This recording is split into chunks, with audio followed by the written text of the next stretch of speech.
Bonjour, c'est vous, bonjour à tous les téléspectateurs, bonjour à tous les Congolais, mais aussi à tous les chrétiens catholiques qui nous regardent à travers le monde, la Fondation Maloua Télévision. Et là, bien sûr, nous revenons encore aujourd'hui pour l'occasion, mais aussi pour ces nouveaux numéros de votre émission pour parler, bien sûr, de tout ce qui se passe. L'actualité, record, l'actualité domine. L'arrivée du pape François, le souverain pontife en RDC. Hélas, plusieurs problèmes, plusieurs préoccupations déjà s'annoncent. Une journée sans école, on se pose la question, mais aussi notamment processus électoral, la guerre à l'Est. Le cardinal Fridolin Ambongo l'a dit du haut de la chair pour dénoncer également ce que souffrent plusieurs Congolais qui sont mais aussi victimes et souffrant dans l'âme, mais aussi en état physique. Et pour cela, nous avons réussi et avons l'honneur de parler, c'est là avec Jean Moussa Kouete qui est le président de ANEPAC. Bonjour monsieur. Bonjour monsieur le journaliste. Très heureux de vous recevoir sur ces beaux plateaux. Merci beaucoup. Merci. Déjà, on va commencer d'entrée de jeu. Nous sommes mercredi, nous sommes déjà dans le chaleur et dans le mouvement de l'arrivée du pape François. Quelles sont vos impressions? Vraiment, en tant que Congolais, de prime abord, d'abord, je m'en veux remercier cette chaîne Femme Télévision qui exactement fait la fierté de notre pays et de vous, les journalistes et tous les caméramans et les services qui sont ici. Et à tous les Congolais, je les souhaite d'abord bonne année parce que oui, c'est ma première fois que je puisse apparaître encore ici en tant qu'invité et pour pouvoir commenter sur ces grands jours qui fait la fierté de toute la population parce que nous avons réussi le souverain pontife, le vicaire, comme nous nous appelons, de Jésus-Christ. Le vicaire, le remplaçant de Dieu sur la terre, comme et le prédécesseur nous tous nous avions de été dans l'église catholique, vraiment. Même si aujourd'hui nous sommes par-ci par-là, mais je crois que la majorité des Congolais sont passés par là et ce n'est pas à démontrer que c'est cette église qui égorge de nombreux croyants ou chrétiens aujourd'hui dans notre pays. Déjà plus de 70% des chrétiens comme vous le confirmez, sont des chrétiens catholiques. Oui. Est-ce que vous avez aussi peut-être bénéficié de cette éducation? Certainement, c'est la fierté d'abord, cette église, c'est la fierté d'une part de notre pays. Vous êtes transfige de la spiritualité parce catholique. Que c'est cette école, c'est cette église qui a construit, même dans les fins fonds. Vous savez que nous sommes dans un pays continent et il n'y a que ces pays, cette religion catholique qui se retrouve presque partout, dans tous les villages, dans tous les coins, avec des missions, avec que je dirais encore des écoles construites, des centres de formation, des centres de santé. Il y a encore des hospices et des hospices, beaucoup de choses. J'étais en train de parler de comment on l'appelle, dans l'enseignement, il y a des enfants qui partent étudier des internats, voilà. Et c'est vraiment je suis le fruit de l'internat et nous avons été vraiment, c'est une église qui aujourd'hui a beaucoup contribué à l'éducation. Mais avec fierté, il faut le dire, hein, comme vous êtes le fruit de quelle mission? Bon, moi, je vous ai dit que c'est d'une manière générale. Je ne veux pas parler de moi. Aujourd'hui, nous parlons de tout Congolais qui nous retrouvent. Nous ne parlons pas de vous, mais nous parlons peut-être de votre passé. Et que vous aussi, vous êtes le fruit d'une éducation catholique. Oui, j'ai été dans une mission là-bas à Moueka parce que je suis de ces coins-là, de notre pays, dans la province du Kasaï, précisément le territoire de Moueka, où il y a eu un grand monsieur qui venait d'ailleurs de nous quitter, monsieur Moulumba Kalembe, qui est le regretté d'ailleurs, que je suis en train de parler de lui, l'oncle l'oncle paternel à notre président actuel, monsieur Félix Antoine Tshisekedi Tshilombo, et qui venait de mourir. Il venait de notre mission et il a fait la fierté même de cette église dans ses coins. C'est un grand plaisir, monsieur Jean Moussa, mais sinon nous allons déjà vous poser poser la première de questions, malgré que d'entrée de jeu, nous avons essayé un peu de vous châtier avec certaines questions. Et essayez un peu de me dire, qu'est-ce que ça vous revient à l'esprit, comprendre qu'aujourd'hui, bien qu'il y ait l'arrivée du pape, deuxième jour, le mercredi, qu'il n'y ait pas de l'école à travers la République démocratique du Congo. Oui, dans un premier temps, comme je vous l'ai dit, d'un côté, nous nous réjouissons parce que c'est une visite historique dans notre pays, mais par rapport à l'éducation, parce que moi je suis le président national du collège de fondateurs des enseignants des écoles privées agréées. Et dans ces secteurs de l'éducation, vous allez voir que il y a déjà un manque à gagner parce que les cours sont programmés. Il y a un programme national, il y a tout est chronométré. Je ne sais pas ce que nous avons connu aujourd'hui comme retard. Il y en a même qui parlent de 3 jours, de 4 jours, même dans des écoles catholiques. C'est vraiment un retard qui va cochonner à l'éducation et ce n'est pas quelque part une bonne chose. Mais qu'est-ce que vous allez faire? Parce que tous nous sommes appelés à passer des bons moments comme celui-ci. Au moment où je vous parle, il y a des opposants, il y a le président de la République, il y a toutes les institutions, ils sont là. Et nous aussi à l'éducation, on a dit qu'on ne peut pas rester différents. Nous devons toujours nous aligner. Quoique cela nous font mal, mais qu'est-ce que nous allons faire? Derrière le thème « Tous réconciliés en Christ », vous pensez que réellement aujourd'hui, si les enfants n'ont pas emboîté le chemin de l'école, il y a quand même un bénéfice qu'ils pourront nécessairement avoir après que le pape puisse rentrer chez lui? Est-ce que réellement c'était important que les élèves aujourd'hui restent à la maison ou encore parce qu'ils devaient nécessairement assister aux offices religieux? Vous pensez qu'exactement c'était une bonne chose de la part du gouvernement de penser comme ça? Bon, c'est toujours difficile de condamner le gouvernement parce que c'est lui qui nous dirige. On ne condamne pas le gouvernement. Oui, on ne condamne pas, mais on est en train de vouloir. Je vais vous compléter pour dire que c'est toujours difficile. J'ai commencé de condamner le gouvernement en tant que c'est un papa qui dirige et il a jugé bon de fermer les écoles. Mais nous, les acteurs, nous nous disons que ce n'est pas bien. Ce n'est pas bien parce que je vous pose la question, si vous allez sur place, combien d'élèves allez-vous trouver devant le podium? Vous n'allez pas trouver un élève. Mais pourquoi ces élèves ne sont pas allés à l'école? Est-ce que ceux qui sont là, qui entourent, qui sont au podium en train de savourer, voir les papes et tout, je crois que le peuple congolais ou en général et la population quinoise en particulier était tellement contente hier de voir l'arrivée du pape et cela nous suffit. Aujourd'hui, nous devons nécessairement nous rendre à l'école, comme je venais de dire que l'ANEPAC n'est pas tellement content parce que nous devons lutter pour améliorer la qualité de l'enseignement aujourd'hui qui souffre. Et ce n'est un secret pour personne. Vous connaissez que ce secteur de l'enseignement présente beaucoup d'antivaleurs, où les enseignants qui y enseignent ne se retrouvent pas. Et les Parce que comment vous pouvez un peu dénombrer les antivaleurs que vous dénichez dans le secteur de l'enseignement? Est-ce que c'est essentiellement dans l'axe public ou dans l'axe privé? S'il y en a, allez un peu petit à petit pour nous dénombrer dans le secteur privé, voilà ce qui se présente comme étant des antivaleurs. Dans l'acte public, voilà ce que nous dénonçons et critiquons comme des antivaleurs. Oui, merci beaucoup parce que je suis vraiment l'expert du côté privé. J'ai autant d'années dans ce service. Ça ne peut pas vous manquer aussi faire un parallélisme parce que vous marchez de pair. Oui. Mais bien sûr. Je vous dis d'ailleurs pour votre information, l'enseignement est unique.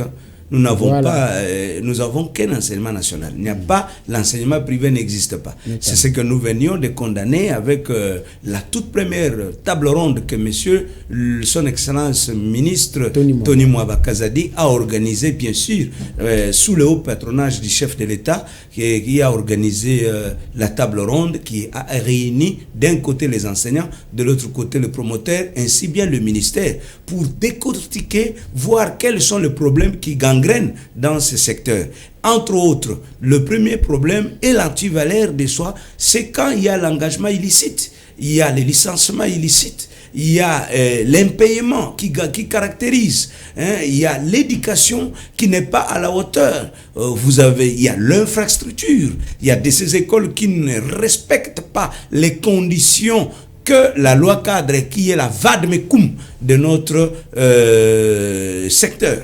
Donc la loi cadre aujourd'hui est en train d'être foulée aux pieds par beaucoup de promoteurs, par les enseignants et même aussi qui enseignent parfois par manque de programme national, de livres, et ainsi de suite. Et c'est la cause du tort à notre pays. Mais s'il faut faire le parallélisme avec le public, il y en a aussi. Vous savez, aujourd'hui, avec la gratuité, et quelque chose que nous saluons, nous sommes tous Congolais, nous ne pouvons pas réfuter de cette gratuité qui profite même à nos enfants, nous, ou bien à nos cousins, à nos cousines. Mais quelque part, nous devons aussi voir que il a fallu commencer par là, mais ça ne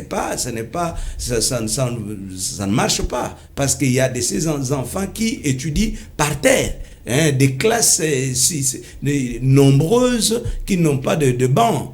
Vous avez aujourd'hui des antivalaires tels que récemment. Moi, je fais partie aussi de la CDT qui est la grande machine, les syndicats démocratiques du travail aujourd'hui du secteur privé. Et vous avez vu qu'il y a eu une marche pour l'impayement des enseignants des primaires et leur fonctionnement, qui est le frais de fonctionnement, qui ont été entendus là-bas en Bouéla. Je ne suis pas de là, mais je suis en train de vous faire voir que ce sont des antivaleurs. Parce que le gouvernement a dit qu'il doit payer nécessairement ces enseignants du secteur primaire, donc de public, des écoles primaires publiques. Alors, voulais-je dire, mais ces enseignants, 5 mois aujourd'hui, ils sont impayés. Nous sommes affiliés à la CDT, vous regardez, et nous avons dit, ce ne sont pas de bonnes choses. Si le gouvernement, le patron des patrons, qui est en train de donner un mauvais exemple, qu'en est-il de nos promoteurs aujourd'hui? Parce que je m'en vais vous dire, s'il faut revenir dans notre secteur, qu'il y a de ces enseignants qui font 5 mois impayés chez nous. Le mois de décembre n'est pas payé. Pourquoi vous faites ça alors? Mais c'est ça, c'est pourquoi nous Est-ce que c'est par défaut de l'accompagnement de l'État qui n'appuie pas souvent le secteur privé, ou c'est exactement quoi la raison? D'abord, c'est l'élément moteur que vous avez souligné, que l'État n'arrive pas à accompagner. L'État est celui qui donne l'agrément. L'agrément conformément à la loi. La première loi, c'est la loi des lois qu'on appelle la Constitution, l'article 43 qui décrète l'éducation. Et puis, vous avez la loi sur la loi cadre que je venais d'évoquer ici. Et cette loi, dans l'article 43 aussi, il est dit, il n'y a que l'État qui a le pouvoir de créer l'école. Mais l'article 21 est en train de détailler les différents partenaires. Si l'État, comme l'État est toujours intelligent et a compris qu'il y a des moments où la vie devient difficile, alors l'État n'arrive pas avec la démographie aujourd'hui et la prolifération de la population congolaise, vous voyez que l'État n'arrivait pas à s'y porter avec ces écoles qui sont par-ci par-là. Il faut évoquer les partenaires. Et parmi les partenaires, vous avez les promoteurs, vous avez les syndicats que nous sommes, les associations, vous avez l'inspection, vous avez tous les partenaires, les ONG, vous avez les fondations. Donc tout ça, ce sont des partenaires qui appuient l'éducation. Et vous avez les partenaires latéraux, les partenaires nationaux et internationaux, voulais-je dire. Et c'est dans ce sens-là que l'article 45 donne maintenant le droit à chaque Congolais de pouvoir créer maintenant une école. Et nous quand allons on aborder crée cette une question, Jean-Moussa, nous allons aborder cette question Oui. un tout petit peu en profondeur. Quand vous parlez du partenariat, je pense que l'État a aussi d'autre part l'intérêt à bénéficier dans ces partenariats. Et comment vous jugez seulement que l'État puisse apporter de l'aide à vous qui êtes le privé, mais notamment qu'est-ce que vous pourriez dire, ou encore quelles sont les dispositions qui font en sorte que l'État aussi soit bénéficiaire de ce que vous amenez ou apportez dans ces partenariats? Je vous dis, l'État est bénéficiaire dans beaucoup de choses. Exemple. Nous sommes enseignants. Nous fournissons autant de diplômés. Il n'y a pas l'enseignement privé, comme je venais de vous évoquer. Il n'y a pas un examen d'État privé, n'existe pas. Les diplômes privés n'existent pas. Et c'est toutes ces écoles qui forment l'enfant congolais. Vous n'allez pas me dire que tous ces généraux que nous avons, vous n'allez pas me contredire que les professeurs d'université que nous avons aujourd'hui, vous n'avez pas tous les médecins qui servent notre pays ont étudié essentiellement que dans les écoles publiques. Non.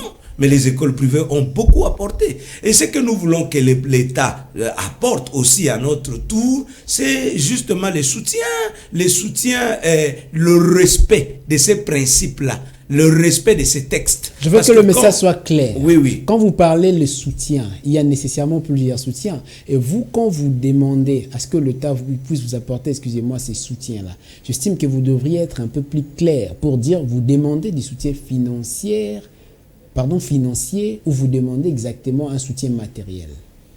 Je vous dis ici, ce n'est pas moi qui invente. Puisque j'ai pris part, j'ai pris part dans le cadre de mon travail à ces assises qui s'est tenues l'autre fois, à la table ronde, notamment la table ronde. Il y a relevé plusieurs défis qui ont peut-être été mis sur pied pour que vous puissiez l'exécuter, mais je ne sais pas si jusqu'ici sont déjà à l'exécution. Mais nécessairement, c'est ce que moi je voudrais, c'est que vous puissiez être un peu plus clair dans votre langage pour dire ce que vous souhaitez comme soutien et ce qui est déjà prévu de manière légitime pour que l'État le fasse pour vous. D'abord, je suis en train de vous dire que je suis celui qui ne peut rien inventer. Je ne peux rien. Ce sont les textes qui décrivent. Les textes prévoient... Mais le respect ne suffit pas. C'est ce que je dis. Je suis en train de vous parler, monsieur le journaliste. Allez-y. Alors, les questions, c'est à moi de répondre.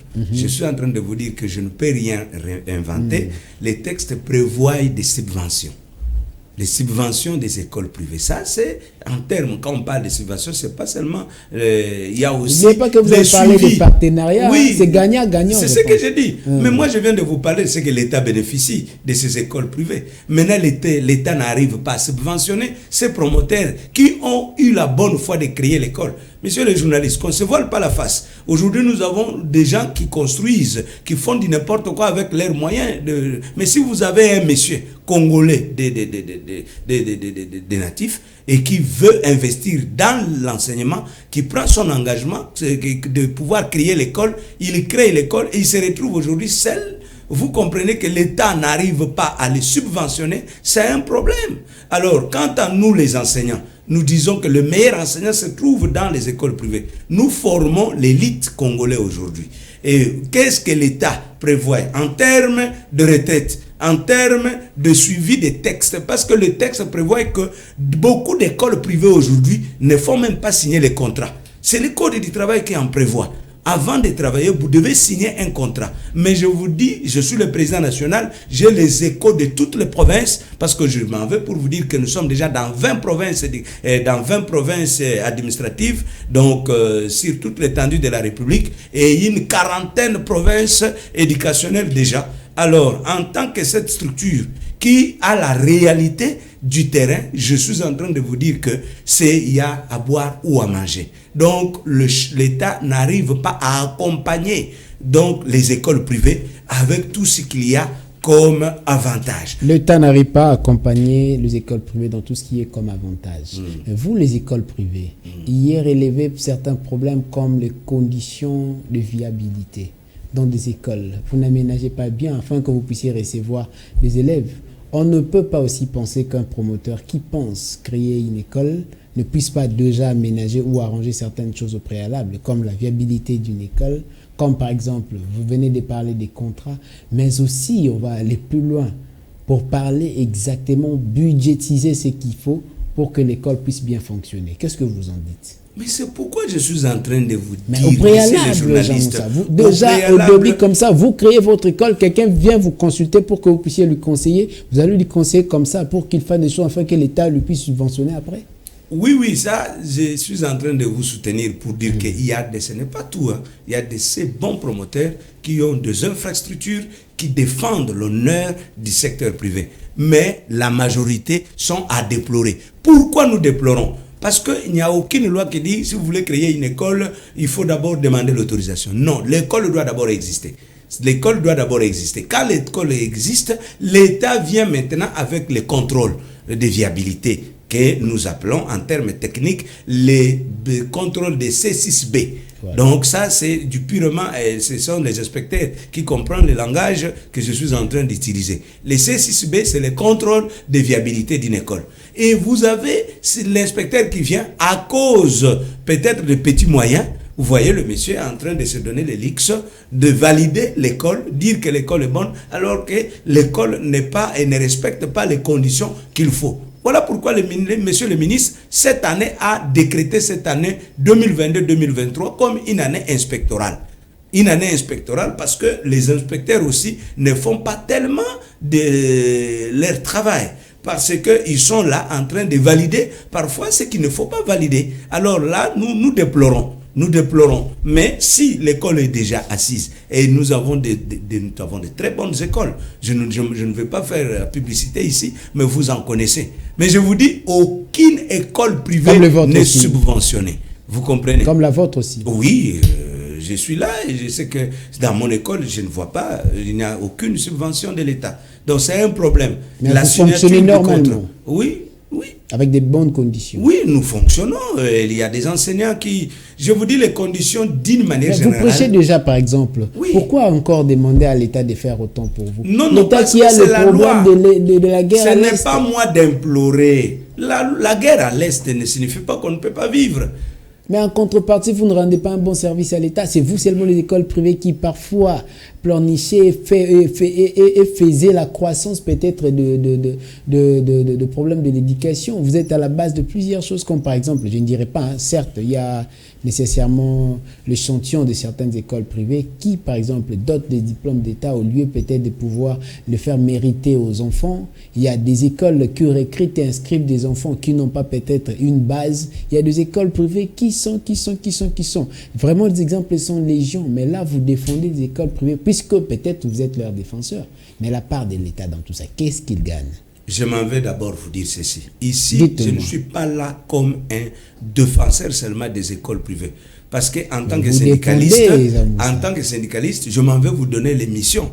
En tant que syndicaliste, nous avons une mission d'accompagner le gouvernement, de dénoncer. Mais où est l'accompagnement là? Moi, je n'ai pas vu l'accompagnement. L'accompagnement est là parce que ces écoles existent. Ces écoles existent et ils forment l'enfant congolais. Dans votre allocution, est-ce qu'il y a l'accompagnement? Il y a l'accompagnement. J'ai dit il y a l'accompagnement. Parce que ces écoles existent. Maintenant, nous dénonçons certaines écoles et certains promoteurs qui n'arrivent pas à respecter les conditions exigées par la loi et par l'État lui-même, qui est le pouvoir organisateur. C'est ce que je suis en train de vous dire. Le message est bien capté, là, je comprends. Oui, comme aussi le téléspectateur peut bien les comprendre. Oui. Mais déjà, on va un peu clore ces sujets pour parler du pape et de la guerre à l'Est.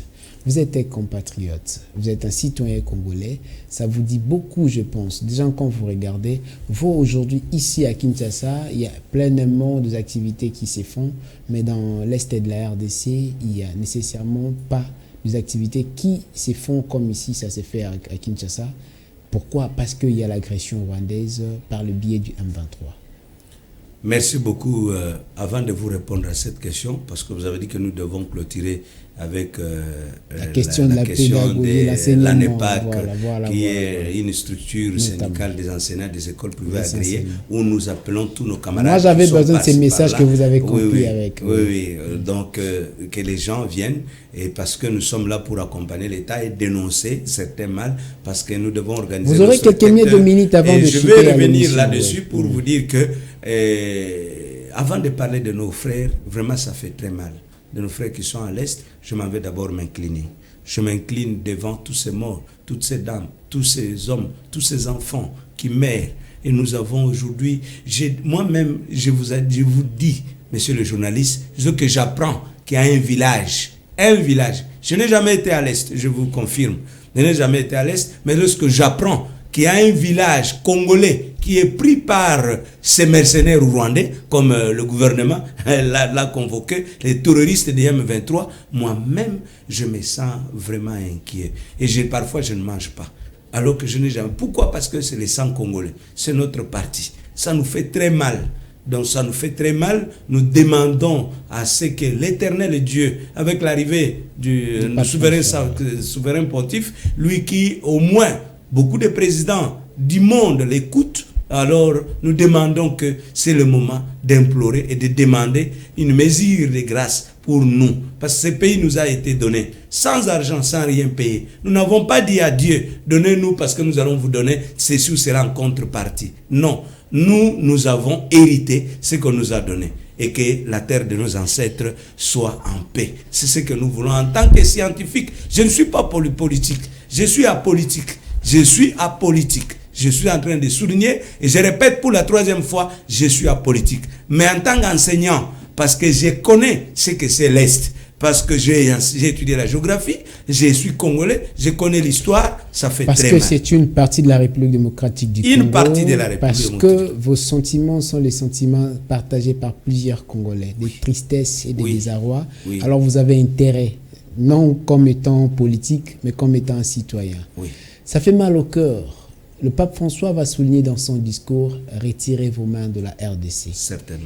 Et de l'Afrique, ce n'est pas une mine d'or que vous devriez essentiellement par la prédation. » Ça vous dit quoi essentiellement? Mais c'est une prière, comme je venais de vous dire, que le pape implore. Et il a compris les cris de tous les Congolais, qu'ils doivent, maintenant, l'heure est venue, que tous ceux qui envient, parce que ce n'est pas nous qui avons demandé à Dieu de nous donner ce pays, messieurs les journalistes. C'est Dieu qui nous l'a donné. C'est pourquoi, pape étant chrétien, a compris et a tranché de la bonne manière, sans toutefois donc pas entrer ni pour l'un ni pour l'autre, mais parler ni pour contre, ni pour ceux qui nous agressent, ni pour nous-mêmes, mais il a bien dit que les prédateurs enlèvent leurs mains sales sur notre pays, sur nos richesses, parce que nous sommes aujourd'hui victimes de notre propre richesse que Dieu nous a donnée. Au lieu d'attaquer Dieu, et veulent que les enfants congolais meurent, que les parents congolais meurent, n'arrivent pas à étudier. Il y a de ces écoles qui ont fermé depuis la rentrée scolaire. Donc je vous dis que la situation, quand vous regardez à la distance, ça vous fait mal. Mais si vous êtes présent, mon cher journaliste, c'est vraiment très écœureux. Ça fait très mal. Ça fait très mal. Que tous les prédateurs, je réitère l'appel du pape, que tous ces prédateurs enlèvent leurs mains sales.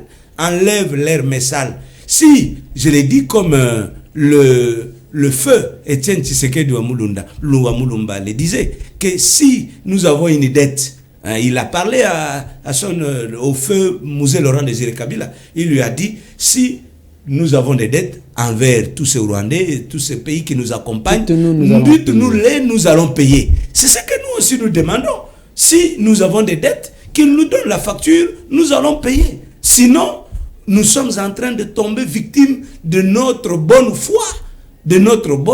Parce que nous avons accepté de cohabiter, et le monde aussi demande la cohabitation, mais c'est pas n'importe laquelle, nous voulons une bonne cohabitation. Le président de la République est venu avec le discours de gagnant-gagnant. Aujourd'hui, il est en train de partir avec le partenariat de gagnant-gagnant. Alors, s'ils sont là, ils devaient venir et nous devons travailler dans la quiétude. Mais pourquoi seulement? Nous en avons 9 pays. Mais pourquoi seulement le pays là, le Rwanda? Pourquoi? Nous allons peut-être demander avec la complicité de la technique qu'elle nous puisse nous balancer un tout petit peu l'extrait lu par le pape dans son discours, et après nous allons revenir pour essentiellement parler du discours et de l'extrait aussi du discours de personnalités politiques, mais aussi de l'allocution du cardinal Fridolin Mbongo. La technique.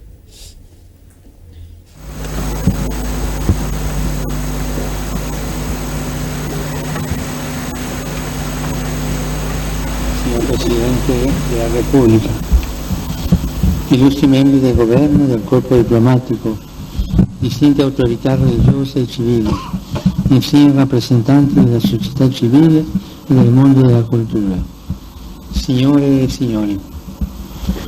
Vi saluto cordialmente e grato al signor Presidente. On va écouter à présent le discours du président de la République qui essayait notamment, comme une forme de plaidoirie, demander au souverain pontife et lui présenter la situation de la sécurité, comment ça se passe en RDC. La technique, s'il vous plaît. Effectuer à partir de ce jour votre visite pastorale sous le thème « Tous réconciliés en Jésus-Christ ». Le peuple congolais vous accueille dans la joie et l'allégresse, comme il l'avait fait pour votre vénérable prédécesseur, le pape Jean-Paul II d'heureuse mémoire, lors de ses 2 visites pastorales en République démocratique du Congo, alors République du Zaïre. Au nom de l'ensemble de notre peuple, dans la diversité de ses sensibilités religieuses, au nom de tous ceux qui sont présents, de ceux qui sont, pour des raisons diverses, absents et n'ont pu effectuer ce déplacement, ainsi qu'au mien propre et en celui de ma famille, je vous souhaite la bienvenue. Sa Sainteté, la République démocratique du Congo est un grand pays au cœur du continent africain, constitué de 26 provinces dans lesquelles vivent plus de 450 tribus. Ces populations ont une riche et harmonieuse diversité culturelle et celle-ci, plutôt que d'être un facteur de séparation, s'est muée au fil de l'histoire de notre nation en un ferment à l'avènement d'une terre de paix et d'hospitalité, ainsi qu'une terre d'accueil pour les peuples d'Afrique et du monde. Sa Sainteté, si la République démocratique du Congo a proclamé la laïcité de l'État comme principe constitutionnel, la vie de nos populations demeure, elle, profondément liée à des convictions. Une adresse sous forme d'un plaidoirie que le chef de l'État va dire au souverain pontife, sa sainteté. La RDC est victime de son hospitalité, puisque nous avons tout accepté, mais aussi victime de ses richesses. Qu'en dites-vous? Le président de la République, Fachi Beton, a Ce n'est pas de la nédomanie. réellement raison. Il a raison de dire la vérité à cette imminente personnalité mondiale que nous sommes victimes de notre hospitalité, victimes aussi de nos richesses. Parce que ce n'est pas à cause d'un problème X ou Y qu'il y a l'agression aujourd'hui. Non, mais c'est à cause de nos richesses. Et c'est parce que nous avons réussi ces personnes et ils nous ont infiltrés. Et aujourd'hui, ils ont parfois compris ce que nous sommes. Et pourquoi? Parce que nous les avons réussi et nous avons cohabité avec eux. Et aujourd'hui, ce qui est aussi une loi naturelle, ce sont nos voisins. C'est difficile même chez vous de vivre seul dans l'isolement. Mais quand vous vivez avec un voisin, vous avez la bonne foi, vous lui montrez tout ce qu'il y a. Mais lui est en train de vous étudier, de pouvoir utiliser certaines malignités et pour vous causer du tort plus tard. Vous n'êtes pas un Dieu pour connaître. C'est pourquoi nous sommes victimes. Je suis en train de dire que nous sommes victimes à cause de notre bonne foi. Nous sommes victimes. Oui. Le cardinal Fridolin Léambong, c'est par là que nous allons citer, dit au président de la République en présence du pape, il va dire: les Congolais que vous voyez, qui vous ont réussi avec joie, souffrent de l'âme et de son extérieur. C'est pas une façon d'accuser les dirigeants de la République. Non. Je dirais non en quelque sorte. Pourquoi? Parce que il est un homme de Dieu. Il a parlé de ce qu'il constate. Mais le prélat a toujours défendu, a toujours plutôt pris les côtés du peuple. Mais quand il dit cela, c'est que peut-être c'est une façon aussi de dire tout haut, c'est que les dirigeants ne sont pas capables de dire tout haut. Les prélats, c'est quelqu'un qui respecte d'abord ses dirigeants. Je vous dis la vérité. Si vous le comprenez, peut-être c'est de votre façon, chacun a sa manière de comprendre. Mais moi, je suis en train de vous dire que c'est un religieux et il n'a présenté que la situation parce que le Congolais souffre de l'âme et de son esprit. L'esprit congolais aujourd'hui n'est pas à l'aise, mon frère. Quand nous sommes avec vous, vous vous réveillez le matin, votre voisin, c'est-à-dire votre frère, ce ne sont pas nos voisins, ceux qui sont à l'est du pays, qui tombent du matin au soir, ici, dans la ville de Kinshasa, il en a parlé même de Koulouna.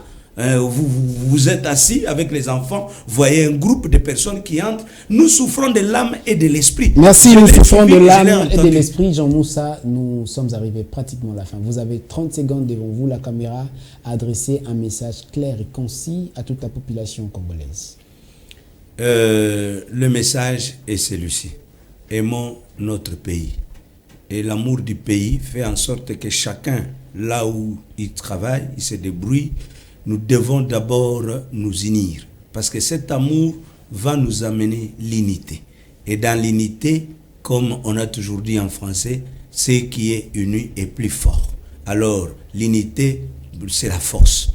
Nous appelons, dans le cadre de mon métier, en tant que scientifique, président de l'association des enseignants des écoles privées agréées, une association syndicale, appelant tous les enseignants à l'unité et tout le monde pour que nous travaillions et formons cet enfant, et à tous les promoteurs, chacun et le ministère, chacun dans ce qui le concerne, de faire le travail et le bon pour que notre pays puisse aller de l'avant. Un appel pathétique à l'unité que vient d'adresser Jean-Moussa Kouété, qui est le président de ANEPAC. C'est par cette note, Madame, Messieurs, que nous sommes heureux de pouvoir clôturer cette émission aujourd'hui pour vous. Mais la plus grande chose que nous pourrions vous dire et vous adresser, déjà en prélude peut-être de la messe ou de la rencontre de jeunes avec le pape, c'est que nous allons, et peut-être préférer de vous dire, aimons d'abord le Congo, ensuite les Congos, enfin les Congos. Restez bien chez vous. À plus.